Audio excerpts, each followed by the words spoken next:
Everett, good to see you. Tell me what's happening as we prepare for a probable rise in interest rates, and small businesses have been dealing with so much uncertainty, not only with COVID, but just what the economic environment's going to be. Yeah, so thanks for the opportunity to be here. I think when we take a look at small businesses, we take a look at inflation, COVID, and obviously possible interest over East and in terms of Ukraine, we got to first kind of think about where the businesses are coming from. So low access to capital, personal networks are generally don't have a lot of net worth, low home ownership, and then less inherited wealth typically brings those businesses into somewhat of a financially precarious position as they're getting started.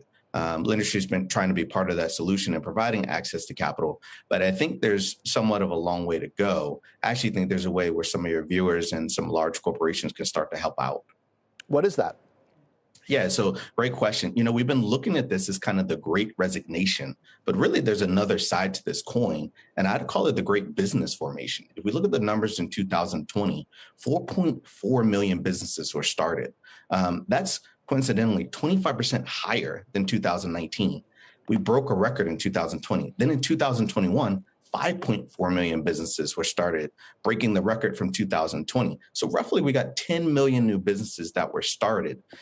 I just saw something recently that said 20% of 2020 businesses were created by Black women. And so if you add Black men and other minorities into that, what you're seeing is that there's really a disproportionate number of these businesses started by minorities. Right. As we think about generational wealth, and we think about kind of opportunities for some of these large corporations, you know, in the past, as you mentioned earlier, kind of the DEI strategy or the supplier diversity strategy was kind of like this nice thing to have or great tactic. I actually think it needs to be a strategic positioning that needs to be at the forefront of their mind. But here's the problem, Everett, or at least one of them. Right. You know, it's one thing to start a business. So many fail right within the first couple of years, and that access to capital issue is a big part of the reason. Even if it's a great idea, right? Businesses, especially young businesses, need to be able to survive shocks, right?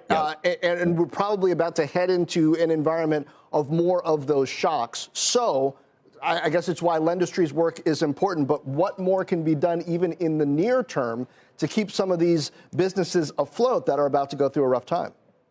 Yeah, so I think the large enterprises could look at their HR strategies, which are going to be really focused on mental health and work from home and other things, and start to do an integrated approach with the procurement side of the house, who should be getting an influx of different vendors, right? Because more businesses are being started. If they leverage that, then they can create a unique strategy where they're saying, okay, we're losing some things on kind of the HR side and the employee side. Let's shift it over to the small business side. To answer your question, revenue is part of the cure-all, right? And where Lendistry fits into that is we can provide mobilization capital, other organizations like Lendistry. So now you've got your access to capital solution mixed with the ability to generate revenue. The large businesses win because they don't really have this HR great resignation problem. Again, they're turning more towards a procurement strategy that can help them create a solution. I think the small businesses win long-term because what we're seeing now is these small businesses are a little bit different than some in the past. They've got the skill set, they've got the wherewithal. They've just made a decision for whatever reasons, personal, et cetera, that they're now going to create their business. They're going to do this a little bit differently. Okay. Well, a bit of a specific playbook. Everett Sands, CEO of Lendistry. Thank you. Thank you.